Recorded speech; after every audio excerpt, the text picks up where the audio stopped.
لیکن وہ یہ بولا کہ پہلے مستحب بنو بعد میں خواہشات کرو. انسان پہلے مستحب بننا چاہیے. فرسٹ ڈیزائر دین ڈیزائر. پہلے مستحب بن جاؤ، پھر اللہ تعالیٰ کی خواہشات، اللہ سے جو بھی خواہش کرو پوری ہوگی. آپ بول رہے ہیں چاول پکڑوں گی نہیں، دھوؤں گی نہیں، پکوان ہو جانا، تو اللہ تعالیٰ بولیں گے پہلے تو تم کو کرنا ہی ہوگا کوشش پہلے، بعد میں سب چیزیں انشاءاللہ وہ دعاؤں کے ساتھ ہو جائے گی. تو یہ تمام چیزیں ہیں، یہ ضمنی باتیں ہیں. لیکن اصل بات کیا ہے؟ اس کان سے، زبان سے، ہاتھ پیر سے، آنکھوں سے دین کا کام، قرآن کا کام، حدیث کا کام، یہ پیغمبرانہ جو کام ہے اس کو لے کے اٹھنا ہے اور اس کے لیے پورا وقت لگانا ہے. دنیا خود بخود بن جائے گی. میں تو ان لوگوں کو دیکھی ہوں جو سکون کے ساتھ اپنی روزی حاصل کرتے ہوئے، اللہ کا شکر ادا کرتے ہوئے، اس قدر سمجھیے کہ تمام لوگوں سے بہتر جو دین کے کاموں میں لگ جاتے، ان کو ٹینشن زیادہ نہیں ہوتے، اس لیے کہ سارے کام وہ اللہ پہ چھوڑ دیتے. ٹینشن کس کو ہوتے؟ ٹینشن ان کو ہوتے ہیں جو ہے دنیا کیسے کماؤں، کیسے حاصل کروں، اور کیسے اور کیا اور کیسا ہوگا، یہ ٹینشن جن کو لگے رہتے ہیں وہ نہ تو دنیا کے ہی پورے ہوتے ہیں نہ تو آخرت کے ہی پورے ہوتے ہیں. تو جیسا کہ ایک اس سے پہلے مثال دی تھی، ایک خاتون اپنی جو ہے شوہر کے ساتھ پرسکون زندگی بسر کر رہی تھی. ہو سکتا ہے یہ بات کہاں تک صحیح ہو، لیکن پھر بھی اس میں ہمارے لیے بہت بڑا سبق ہے. تو انہوں نے اپنے شوہر سے کہا کہ یہ میں آپ کے ساتھ نہیں رہ سکوں گی، اس لیے کہ مجھے آپ کو وہاں ایک عالم صاحب کے پاس جا کر ہی بات کرنا ہوگا. چلیے، تو وہ بیچارے بیوی کی محبت میں چلے گئے بتانے کیا ہو رہا ہے اس کو، کیا یہ کیوں ایسے کہہ رہی ہے. مختصر بات یہ ہوئی کہ راستے میں ہی ابھی پہنچے نے عالم صاحب کے پاس، راستے میں ہی ٹھوکر لگی شوہر کو، تو خون بہنے لگا، نوکیلا پتھر تھا، خون بہا. اب بیوی جو ہے اپنے ہاتھوں صاف کی اور کہنے لگی شوہر سے چلو واپس جائیں گے، گھر چلے جائیں گے. تو انہوں بولنے لگے کہ بھئی دیکھو ابھی تو تم یہ الفاظ کہے کہ مجھے جو ہے مجھ سے خلا لے لو گی اور عالم صاحب کے پاس جانا ہے، اور ابھی کیا ہو گیا ہے کہ ارادہ بدل ہی گیا. تو بولنے لگی کہ نا یہ بات ہے کہ اب تک ہم خوشحال زندگی بسر کر رہے تھے، ہماری زندگی میں خوشحالی تھی. اب ہم یہ دیکھ رہے ہیں کہ یہ خوشحالی کی بیسس پر دنیا میں تو نعمت ملی جاتی ہے، آخرت میں صبر کے بدلے جنت ہے. صبر کا کوئی موقع ہی نہیں آ رہا تمہارے ساتھ رہ کر. اب دیکھ رہی ہوں کہ تم کو ٹھوکر لگی تو تم صبر کر رہے ہیں تکلیف پر، اور میں جو ہے تمہاری ساری جو ہے سمجھے تیمارداری کر کے الحمدللہ صبر کا موقع حاصل کر لوں گی. تو یہ ایک خیر واقعہ کے طور پر میں بیان کر رہی ہوں. اس میں کیا بات نکلی ہے کہ زندگی کے اندر ہر کام کو ہم یہ طے کر لینا چاہیے کہ یہ چیز کیا ہے، کہ یہ ضروری چیزیں ہیں آخرت کمانے کے واسطے. ہم چاہتے ہیں دنیا میں سکون سے گزارنا ہماری یہ اچھی بات ہے کہ اللہ گزارے، لیکن کبھی ایسے اونچ نیچ حالات آتے ہیں تو وہی امتحان ہوتا ہے. سکون سے کھائے، سکون سے اٹھے، سکون سے بیٹھے، کچھ بھی حالات ایسے ویسے نہیں ہیں تو صبر کا موقع کہاں ملا؟ جب یہ ساری چیزیں پیدا ہوتی ہیں اور صبر کرتا ہے انسان تب جنت کی امید کر سکتا ہے. اعتکاف میں کیا پڑھنا ہے خاص، ایسا کچھ خاص ہے؟ تو اصل چیز یہی ہے کہ انسان اپنے سوچ کو بدل دے. انسان کی سوچ میں یہ چیز رہے کہ اللہ تعالیٰ کاٹ چھانٹ کے صاف سالڈ نیکی دینا چاہ رہا ہے، اجر کو بلند کرنا چاہ رہا ہے، اسی لیے ایسے حالات پیدا ہوئے اور یہ ہونا ضروری بھی ہے. یہ انسان جب تصور میں لاتا ہے تو اس کو جو ہے ہلکا ہو جاتا ہے مسئلہ حل کرنا. مسائل پر اتنا یعنی جیسا کہ آج کل کیا دیکھ رہے ہیں کہ چھوٹے چھوٹے مسائل پر جو ہے انسان کو ہارٹ فیل ہو رہا ہے یا پھر بی پی یا شوگر کے مریض بن رہے ہیں. اس کی وجہ کیا ہے؟ یہ تو خیر ایک موروثی بھی ہوتا ہے اور ایک ہیبت کھانا، اللہ تعالیٰ کی ذات کو رکھ کر کے بھی جو ہے سوچنا اس پر بھی ہوتا ہے. تو یہ ہم دعا کریں اللہ رب العالمین سے کہ رب العالمین ہمیں اتنا یعنی یقین پیدا فرما کہ ہم ہر چیز پر تجھ سے مدد مانگنے والے بنیں اور تیری عبادت میں ہم اپنے آپ کو لگا دیں انشاءاللہ. تو یہ فائدہ مند باتیں ہیں ہمارے لیے. اب آپ دیکھیں گے کہ انسان جو ہے جب زندگی اس کو دی گئی ہے تو بے سکونی میں، مایوسی میں پوری زندگی بسر کر رہا ہے، کیا فائدہ ہو رہا ہے؟ بلکہ اللہ بول رہا ہے کہ زندہ رہنے کے لیے ہم زندگی دیے. انسان زندہ رہ کے مردہ زندگی گزار رہا ہے، مایوسی کی زندگی گزار رہا ہے. اس کو چاہیے کہ اس میں دلچسپی پیدا کریں، اس کو چاہیے کہ اس میں دین کا کام شروع کر دیں. خالص ہوتے رہے گا، خالی جو ہے سمجھیے کہ کوئی تکلیف ہی نہیں اٹھائے گا اور مشقت کو برداشت کرنا پسند ہی نہیں کرے گا، تو پھر آنے کا مقصد کیا ہے؟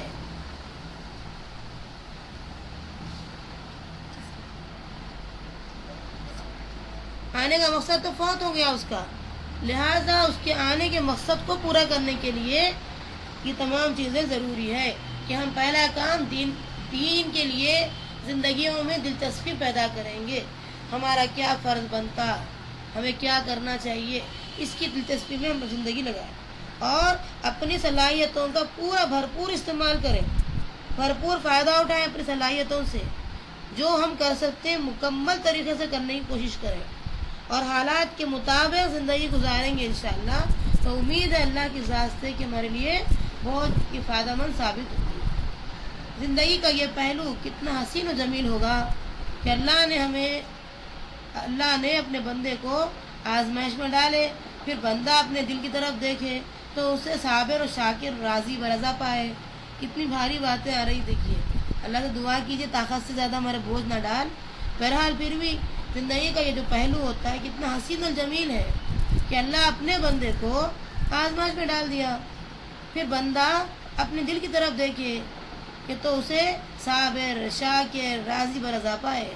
یہ تین نعمتیں اللہ سے دعا کریں، صابر بھی بنے، شاکر بھی بنے اور راضی برضا یہ بنے انشاءاللہ. جو ملا الحمدللہ، نہیں ملا الحمدللہ. اللہ کی مرضی ہوگی صبر کرنا ہوگا، ملا شکر گزار بننا ہوگا اور قسمت پہ راضی رہنا ہوگا. یہ تین کام کر لو تو آپ یہ زندگی اچھی ہو جائے گی، اچھی گزر جائے گی. اور یہ لوگ جو ہے آج کل جو بولتے ہیں یہ کیا آزمائش ہے، بھائی دین کا کام شروع کرتے آزمائش شروع ہو جاتی ہے. تو میں ان سے یہ بولتی ہوں کہ یہ جو پہلو ہے کتنا حسین و جمیل ہے، سوچنے پر غور کرنے پر معلوم ہوتا ہے انسان کو. انسان سوچتا ہی نہیں، انسان ہمیشہ جو ہے منفی سوچ رکھتا. انسان کو چاہیے مثبت سوچ رکھے.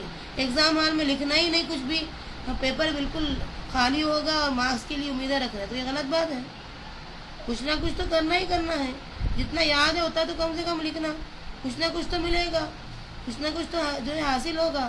تو انسان ہمیشہ ہر وقت مثبت سوچ رکھے، اچھی سوچ رکھے اور ہمیشہ اللہ سے دعا مانگے اور اپنے دل کی طرف جائزہ لے کہ میرا دل صابر ہے نہیں ہے، میرا دل شاکر ہے نہیں ہے، میرا دل راضی برضا ہے نہیں ہے. یہ بار بار انسان سوچتے رہے.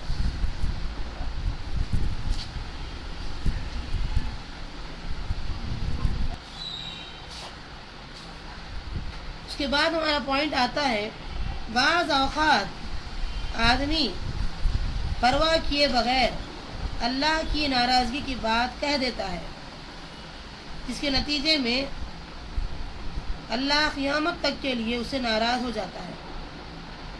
اس طرح نبی صلی اللہ علیہ وسلم نے بے سوچے سمجھے بات منہ سے نکالنے کی ممانعت کی ہے. زبان کی مہار کھلی چھوڑ دینا ہمیشہ ہلاکت کا سبب بناتا ہے، ہلاکت کا باعث بنتا ہے. لہذا ہے انسان اپنی زبان کی بات اور نگرانی کرتے رہنا. یہ تجھے ڈس نہ دے، یہ اژدہا ہے. اسی لیے نبی اکرم صلی اللہ علیہ وسلم غصے کی حالت میں خاموشی اختیار کرنے کا حکم دیا ہے، کیونکہ غصے کی حالت میں ایسی بات نکلتی جو خود اس کو بربادی اور ہلاکت کے راستے پر ڈال دیتی ہے.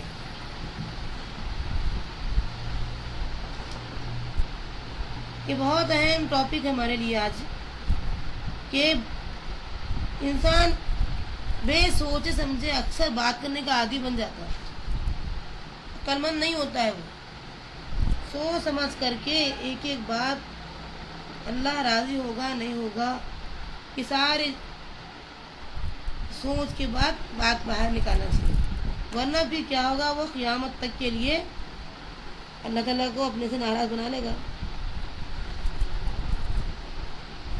نبی صلی اللہ علیہ وسلم بغیر سوچ سمجھے کہ کوئی بات کہنے تھے، نہ تو آپ کرنے کی جو ہے اجازت دی ہے، ہمیشہ آپ ممانعت یعنی منع کیے ہیں کہ بے سوچ سمجھے کوئی بات منہ سے نہ نکالے۔ یہ جو زبان کی مہار ہے نا، یہ کھلی چھوڑ دینے سے کیا ہوتا ہے، اکثر ہلاکت کا باعث بن جاتا ہے یہ۔ اور انسان ایسی مخلوق ہے کہ اگرچہ کہ زبان اس کی چھوٹی ہوتی ہے لیکن بہت زیادہ بولتی ہے، جبکہ جانور کی زبان لمبی ہوتی ہے، بولتی ہی نہیں وہ زبان۔ انسان اور جانور میں کتنا بڑا فرق ہے۔ میں کہتی ہوں آسان نسخہ یہ ہے، زبان سے یہ یعنی اپنے آپ میں پہلے تول لینا کہ زبان صرف اور صرف اچھی بات کہے ورنہ نہ کہے۔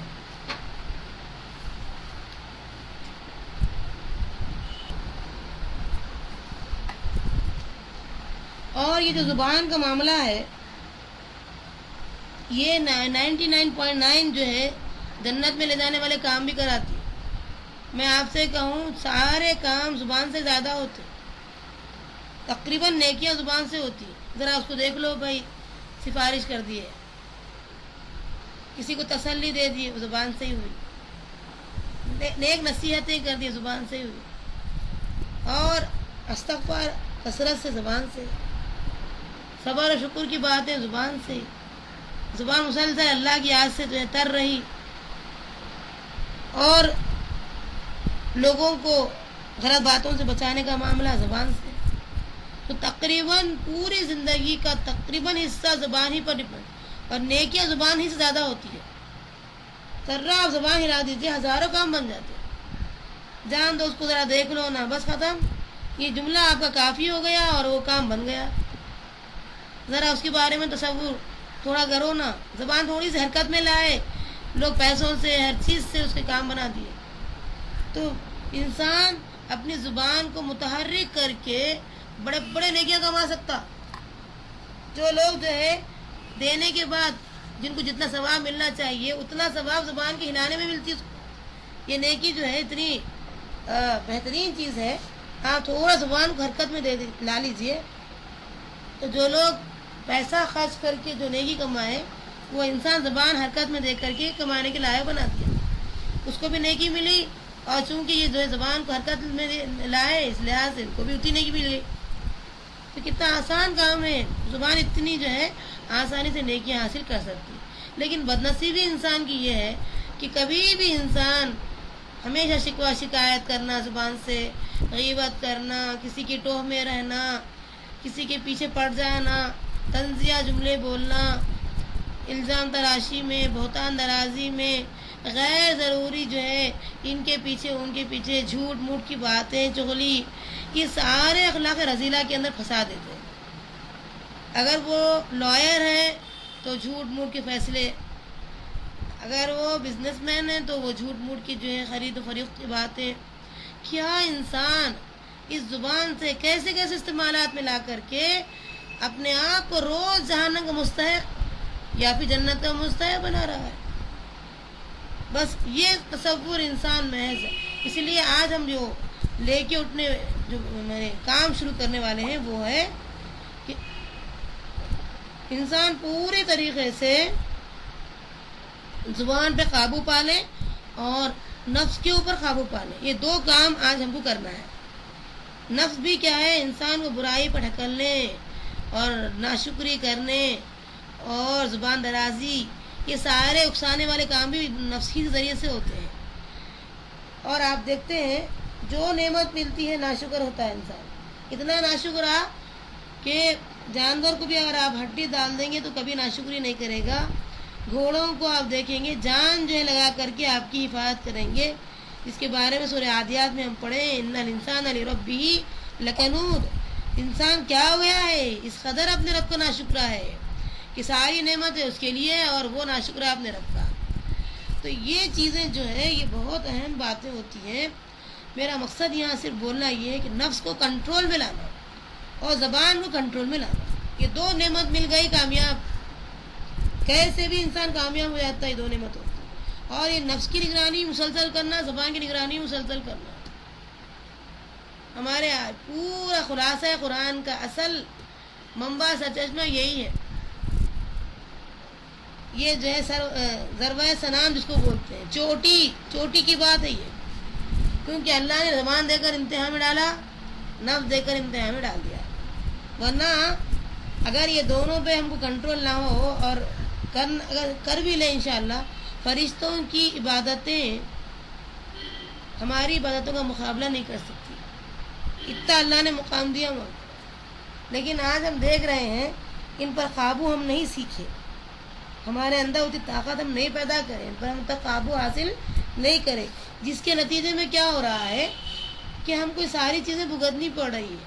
آپ دیکھیں, ایک جھوٹ کو نبھانے کے لیے 100 جھوٹ, پھر 100 جھوٹ کو نبھانے کے لیے 1000 جھوٹ. اس کے بعد آپ کا جو امیج ختم, نہ دنیا رہی نہ آخرت میں کوئی وہ تو سوال ہی نہیں کر سکتے کہ آخرت میں کیا ملے گا اس کو. یہ تمام چیزیں یہ صرف زبان کی وجہ سے ہے. لہذا اللہ سے دعا مانگے, اللہ اس زبان پر مکمل کنٹرول کرنے والی زندگی عطا کرے اور مسلسل میں اس زبان کی نگرانی کرتے رہو. نفس کی نگرانی اور زبان کی نگرانی یہ ضروری ہے, بہت ضروری چیزیں ہیں. تو یہاں یہ بتا رہے ہیں کہ اے انسان, اگر اس کی نگرانی نہیں کر لے تو وہ تجھے ایک اژدہے سے کم نہیں ہے, وہ تمہیں ڈس دے.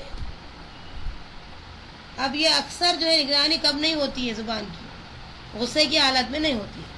جب تک کہ بھاری باتیں نہیں بولے غصے میں, انسان کو تسلی نہیں ہوتی.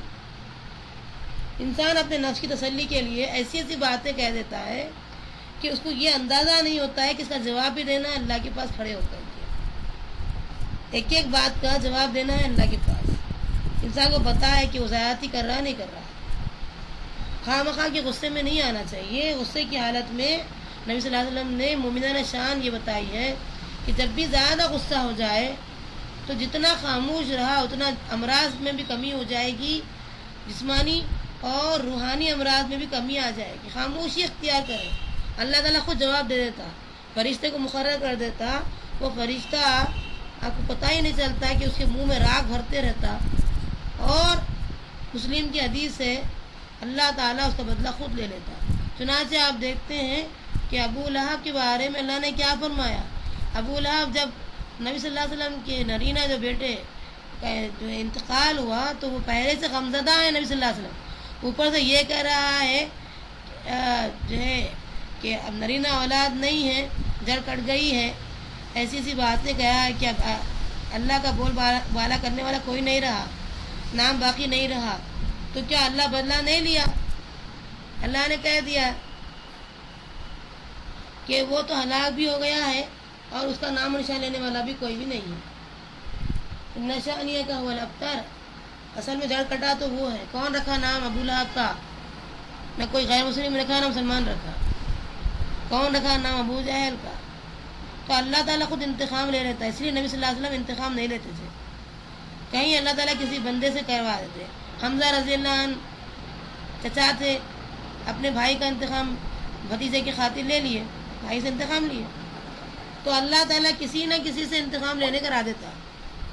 ضرورت ہی نہیں ہے ہم کو خواہ مخواہ ہم کسی کی وجہ ہے انتقام کے معاملے میں سوچیں, بلکہ میں جیسا بتائی آپ کو کہ دشمنیاں نہ پالیں اور جو فرض ہے اس کو نبھائیں.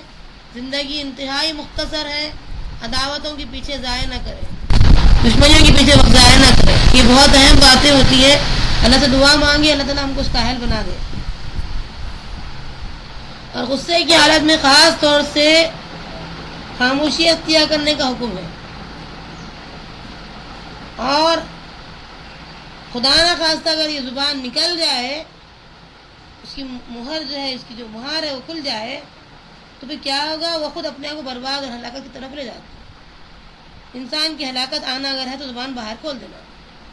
اتنی اہم چیز ہے, نبی صلی اللہ علیہ وسلم نے اس کو اہمیت دی اس کو کہ یہ زبان بڑی سوچ سمجھ کر باہر نکلے, ورنہ اللہ قیامت تک سے ناراض رہے گا, اس کی دعائیں قبول نہیں ہوں گی, اس کی طرف نظر کرم نہیں ہوگی اللہ کی طرف سے. اور اللہ تعالیٰ اسے گناہوں میں کمی نہیں کرے گا، اتنا ناراض رہے گا اللہ تعالیٰ۔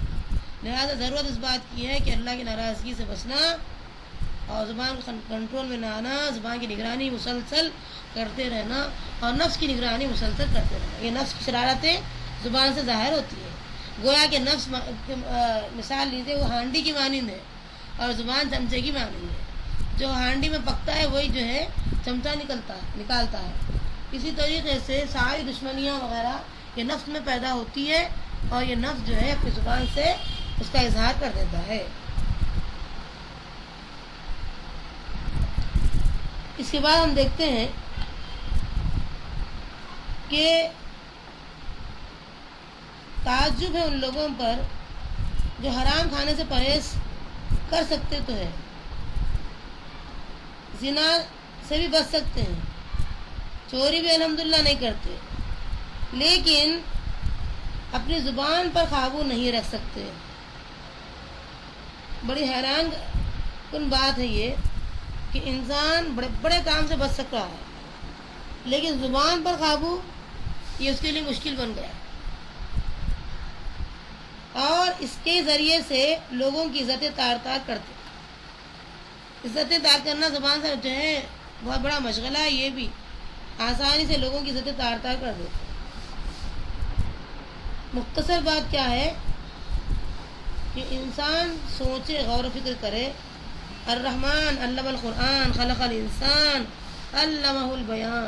اللہ جو نعمت ہمیں دیا ہے، اتنی بڑی نعمت کہ ہم ایک اسپیکر بنتے ہیں، مقرر بنتے ہیں، ہمارے اندر بولنے کی صلاحیت اللہ نے رکھا ہے۔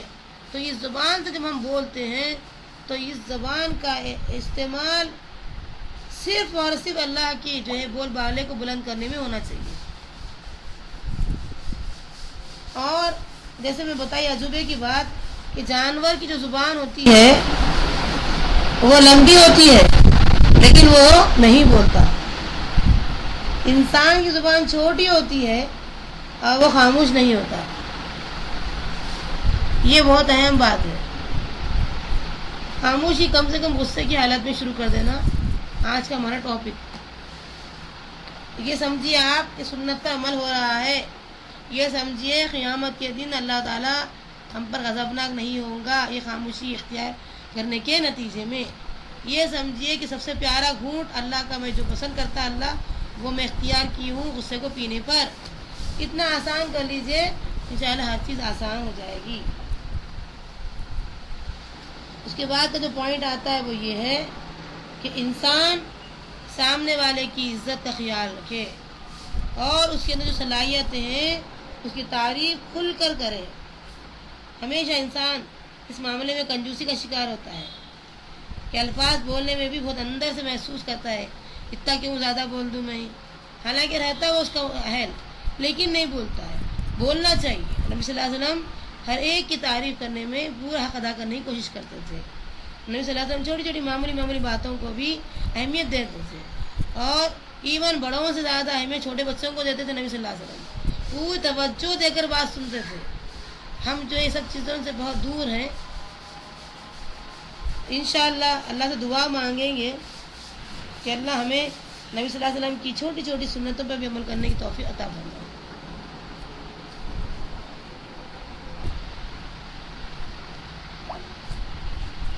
جب ہم کھل کر تعریف کریں گے تو نبی اکرم صلی اللہ علیہ وسلم کی سنت بھی ہو جائے گی، اور آپ صلی اللہ علیہ وسلم تنقید جب کرتے تھے میانہ روی سے کرتے تھے، میانہ روی سے تنقید کرتے تھے، کیونکہ اس سے فائدے ہوتے ہیں۔ آدمی کو اتنا برا ثابت نہیں کرنا چاہیے کہ وہ بالکل برا بن جائے، اور برائی بولنے کے بھی ڈھنگ ہوتے ہیں، طریقے ہوتے ہیں کہ آدمی انڈائریکٹلی ہمیشہ کسی کی برائی ظاہر کرے، یہ کہیں فلاں کی طرح نہ بنے اور ایسے ویسے کام سے پرہیز کریں۔ اس طریقے کے معاملات ہم کریں گے تو اس میں فائدے ہوں گے، کیونکہ آپ دیکھیے اس کے لیے اہم کام کیا ہوتا ہے۔ اگر آپ کسی سے محبت رکھتے ہیں تو اس کی ایک غلطی جب ہو جاتی ہے تو فوری آپ کے ذہن میں ہزاروں سمجھیے سفارشی بن کر کے لے کے آنے والے تمام اعمال بن کے آتے سامنے۔ ارے وہ غلطی ایک کیا بھائی، کتنے اس کے پیچھے اس نے کیا ہوگا، کیا نہیں کیا ہمارے ساتھ، ایک ہو گئی تو جانے دو۔ اس طرح کا معاملہ ہر ایک کے ساتھ کرنا چاہیے. یہ بڑے ظرف والے لوگ کر سکتے کہ جیسے ایک محبوب سے غلطی ہو گئی تو ہم کو فوراً غلطی کے پیچھے اس کے احسانات یاد آ جاتے ہیں، کیا نہیں کیا ہمارے ساتھ ہو، تو وہ غلطی کو ہم بھول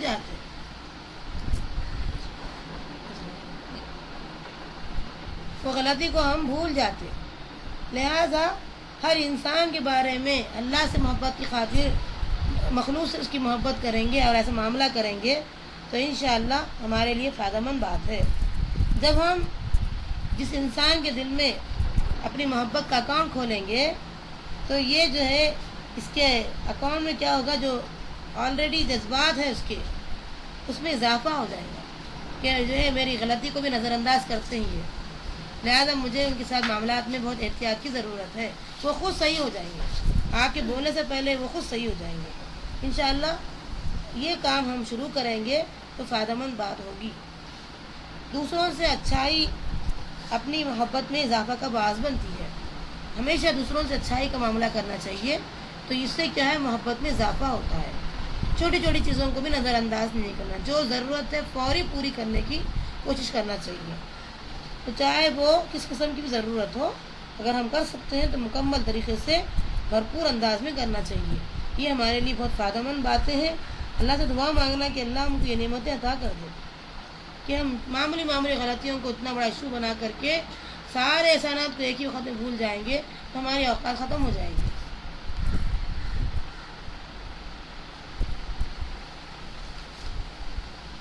اس طریقے سے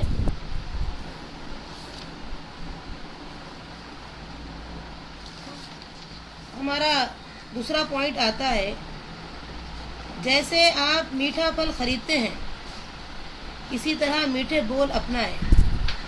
ان کاموں کے لیے ضروری ہے. یہ میٹھا پھل خریدنے کی ہر انسان کو خواہش ہوتی، چن چن کے لیتے، تو چن چن کے بولنا چاہیے میٹھے بول.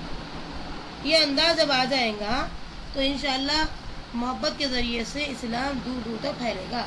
اور یہ عظیم مقصد ہے اور ہماری ذمہ داری ہے. اب کوئی رسول نہیں آئیں گے نا، کوئی نبی نہیں آئیں گا تو ہماری ذمہ داری ہے. لہذا ذمہ داری کو کیسے نبھائیں گے؟ جیسے نبی نے نبھایا ہے صلی اللہ علیہ وسلم، ویسے کام ہم کو بھی کرنا ہے. امتی کا مطلب یہ ہے کہ جیسے نبی صلی اللہ علیہ وسلم حالات کو جو ہے اس کا جائزہ لے کر کے اس کے مطابق کام کو بڑھائے آگے، ویسے ہم بھی بڑھائیں گے. جیسے محبت کے بول بول کر کے آگے جو ہے لوگوں کو متوجہ کرے دین کی طرف، جو ہے ان کے ذہن کو بدلے اور وہ جنت کی طرف لے کر گئے، ہم بھی انشاءاللہ وہی نقش قدم پہ چلیں گے. قرآن یہی دعوت دیتا ہے، ادعو الی سبیل ربک بالحکمت والموعظۃ الحسنہ.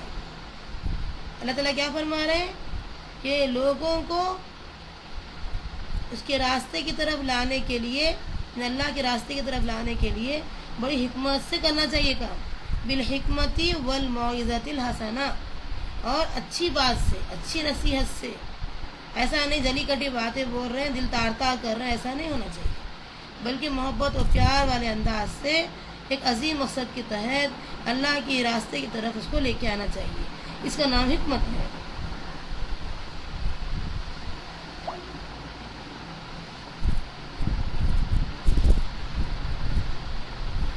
انشاءاللہ اللہ تعالیٰ سے دعا مانگے اور یہ کام کو ہم آگے بڑھائیں. میرا رب بہت بڑا اور بلند و برتر ہے، جس کی مدد اللہ کرے اسے کون شکست دے سکتا ہے. جس کی مدد اللہ کرے اسے کون شکست دے سکتا ہے. ضرور ظاہر سی بات ہے، انشاءاللہ ہماری مدد تو اللہ ہی کرے گا، کیونکہ اس کی مخلوق کو دین پہنچانا وہ ہمارے ذمے ہے. اس لیے ہم اس کام کو لے کے اٹھے ہیں. اور رب بڑا اور بلند و بالا ہے، بلند و برتر ہے، لہذا اس کی کبریائی کو پورے زمین پر منوانا ہے، اس کا حکم چلانا ہے. انشاءاللہ یہ کام کو ہم جب کریں گے اللہ کی مدد ملے گی. ہم دعا مانگیں گے، ایاک نعبد و ایاک نستعین. اے اللہ ہم تیری یہ بندگی کرنا چاہ رہے ہیں، سر بلندی کے لیے ہم لگے رہنا چاہ رہے ہیں. و ایاک نستعین، تو اس کام کے لیے تیرے ہی مدد کی ضرورت پڑتی ہے، لہذا تو مدد فرما دے. تو جب اللہ مدد کرے گا تو کون ہے جو ہمیں شکست دے سکتا ہے؟ ہم انسانی طاقت کی طرف نظر نہ رکھیں بلکہ اللہ کی طاقت کی طرف نظر رکھیں. اس کے بعد زندگی کی وہ بڑی گھڑی جو بہت بے رحم ہوتی ہے کہ جب کوئی ضرورت مند آپ کے سامنے آتا ہے، آپ کے دروازے پر آئے اور بے مراد لوٹ جائے، کتنی یعنی یہ موقع آیا تھا، پھر سب کچھ رکھ کر کے بھی ہم اس کو واپس لوٹا دیے، یہ بڑی بے رحم گھڑی ہوتی ہے۔ اللہ ہم سب کو بچائے رکھنا۔ کوئی آدمی آپ سے نصیحت حاصل کرنا چاہتا ہے، کوئی آدمی آپ سے مدد لیتا ہے کسی طریقے کی بھی، اور ہم اس کو لوٹا دے رہے ہیں، بے مراد لوٹا دے رہے ہیں، تو یہ ہمارے لیے بے رحمی اور اس کے حق میں بے رحمی ہے، ہمارے لیے بھی بے رحمی اس حساب سے ہے کہ ہم اپنے لیے ذخیرہ آخرت نہیں تیار کیے۔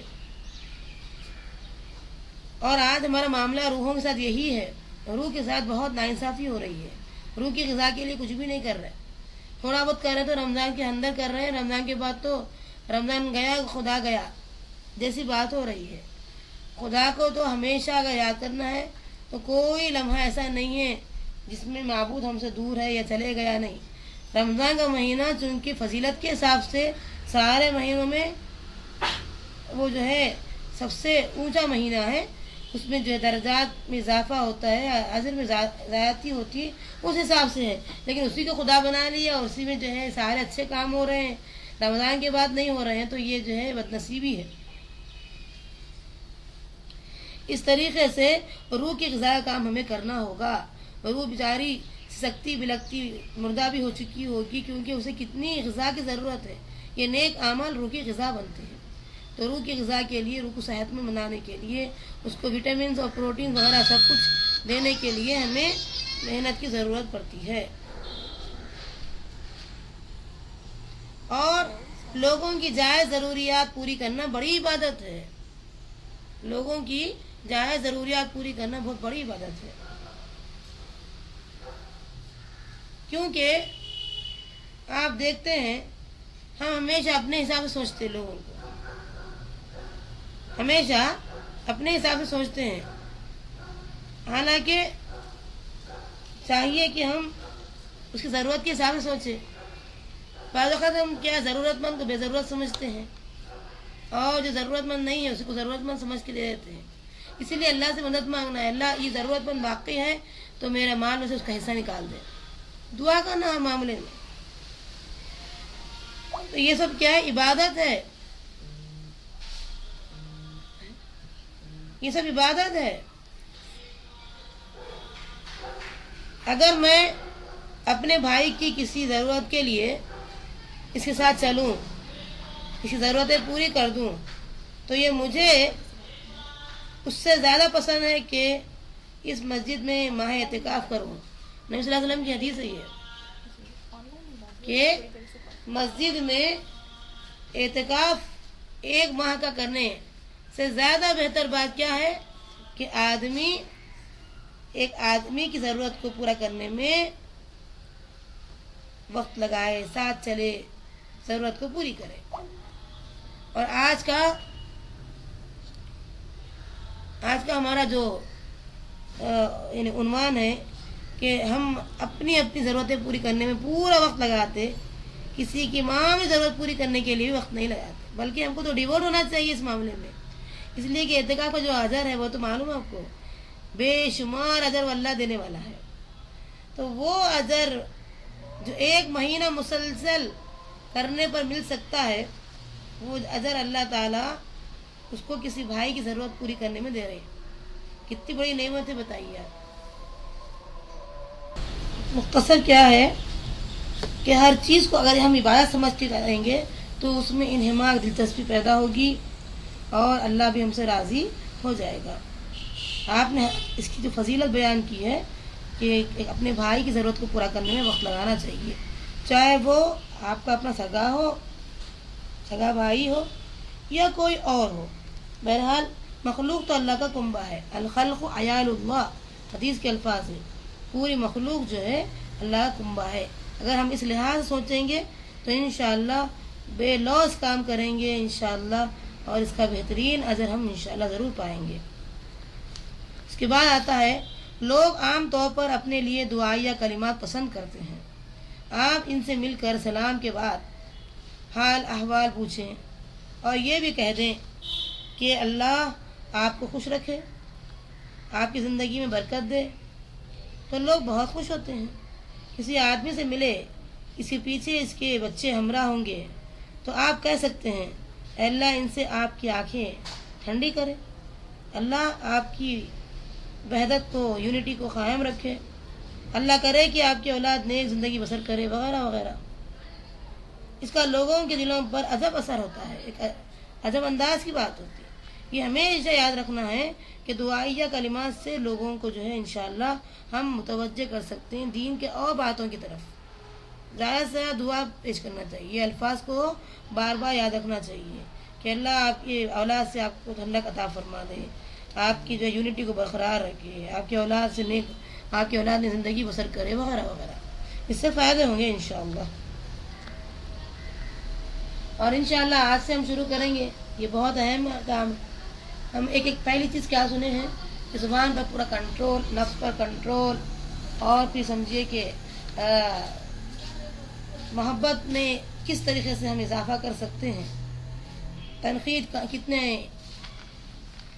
کیسے انداز کی ہونی چاہیے، اور تعریف کس انداز کی ہونی چاہیے، اللہ کے اکاؤنٹ میں اپنی جو ہے نیکیاں کس طریقے سے بڑھانا چاہیے، اور اس طریقے سے میٹھے بول اختیار کرنا چاہیے میٹھے پھل کی طرح، اور لوگوں کی ضرورتوں میں کو پورا کرنے میں وقت لگانا چاہیے.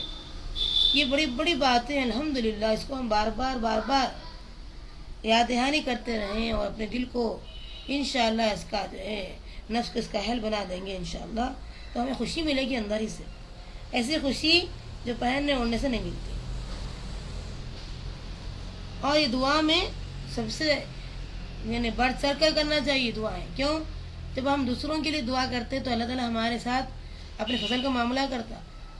ہم دوسروں کے لیے دعائیں کرنے کی عادت ڈالنا، اللہ تعالیٰ انشاءاللہ اپنے فضل کا معاملہ ہمارے ساتھ کرے گا. ہم سمجھتے نہیں کہ خام خواہ دوسروں کو اتنی دعائیں کیوں دینا. تو آپ دیکھیے پیغمبر جب دعا کرتے تھے تو رب اغفر لی ولی والدیہ وللمؤمنین والمؤمنات.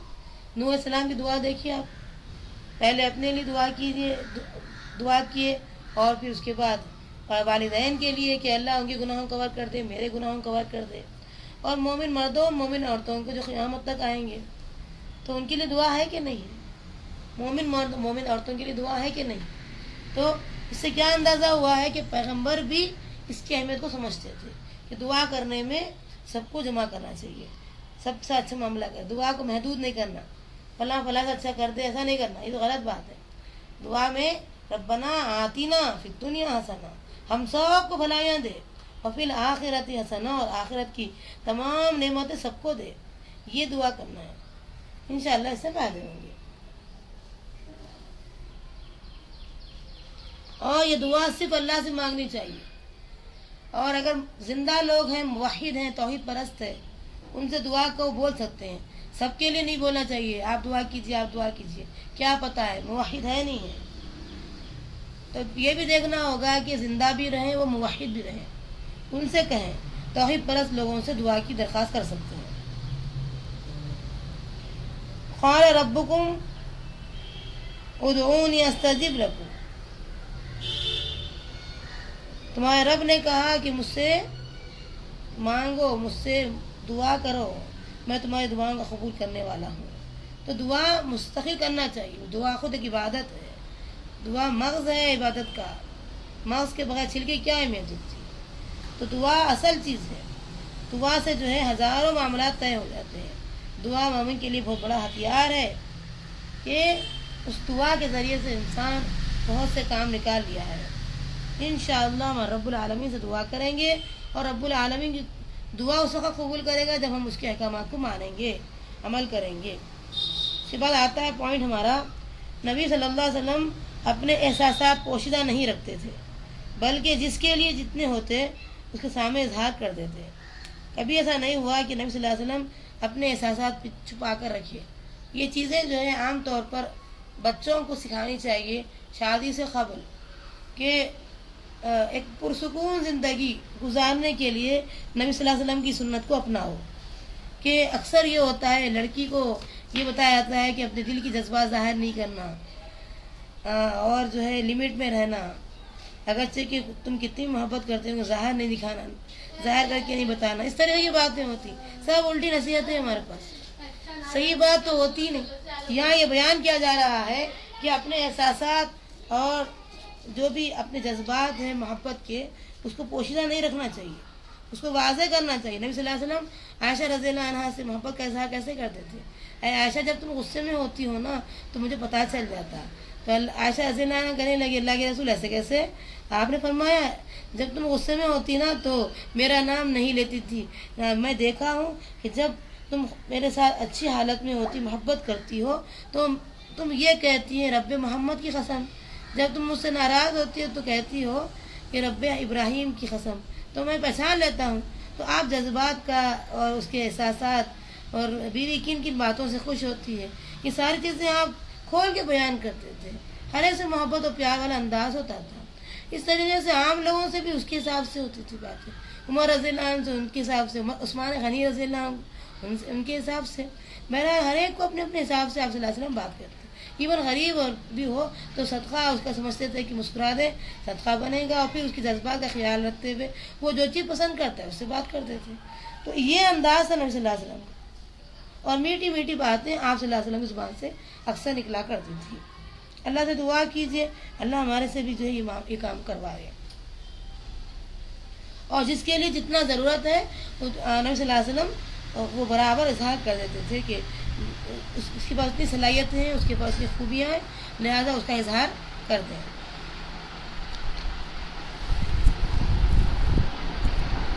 اور اس کے بعد پوائنٹ آتا ہے آپ صلی اللہ علیہ وسلم مال کے اندھا دھند تقسیم کی قائل نہیں تھے، مال کے اندھا دھند تقسیم کی قائل نہیں تھے، چنانچہ آپ صلی اللہ علیہ وسلم چند لوگوں کو عطیات دیتے اور دوسروں کو نہ دیتے۔